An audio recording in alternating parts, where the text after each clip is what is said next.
What's up, everybody? Pastor Tim Burnett here, coming back at you in part 3 of our series on Don't Stop Believing. If you haven't been following us, or you have short-term memory loss like I often do, you don't remember what that means. Basically, we've been saying, hey, don't stop believing everything that you believe.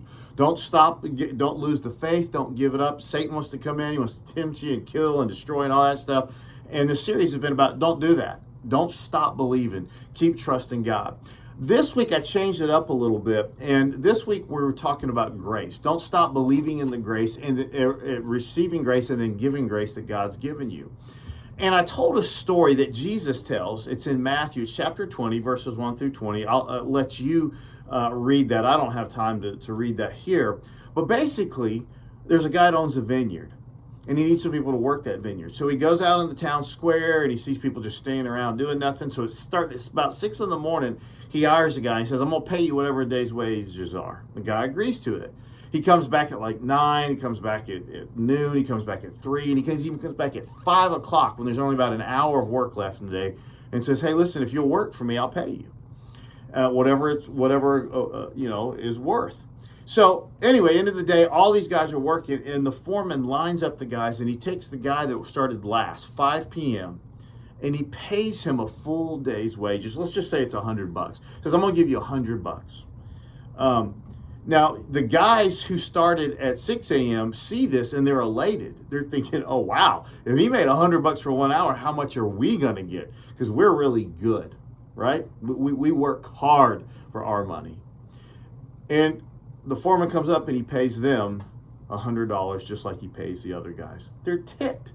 They're just absolutely ticked off. They can't believe that this is happening. And their number one response is, this is not fair. And I just want to tell you, this is an incredible picture or illustration of grace. God's grace, I see so many things in that story. First thing I see really is that, you know what we do? We're still working for our salvation. We think if I work hard enough, if I do hard enough, then God owes me. Let me tell you what God owes you. And I'm going to be harsh here for just a minute.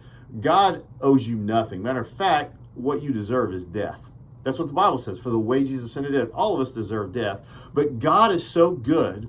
He says, I'm going to do whatever I want with my gifts. And by the way, Philip Yancey said in relation to the story, God doesn't dispense wages. He dispenses gifts. My friends, that's what grace is. Grace is unfair. It's undeserving. It's a gift. And you know what else grace is? It's a person. It's Jesus Christ. God loved us so much that he sent his only son, Jesus, to us and says, you don't deserve him, but I'm going to give him to you anyway, and he's going to pay the price for your sin and your rebellion. And that's how we come to know Jesus. So my friends, listen, this week, there's going to be somebody that cuts you off in traffic. There's going to be somebody at work that gets on your nerves, or maybe it's a spouse, or maybe it's a kid, somebody, and you're going to be tempted to say they need to get what they deserve, right? That's human nature. What if this week we just give them a little bit of grace? Because let me tell you what, that's exactly what Jesus has done for you and me. So, don't stop believing. Continue to believe. Continue to receive and accept God's grace, and continue to give a little grace this week. We'll be back next week for one more message in this series. God bless you guys, and keep on fighting the good fight, and don't stop believing. All right? And I dare you not to sing that song, My Journey, in your head. God bless.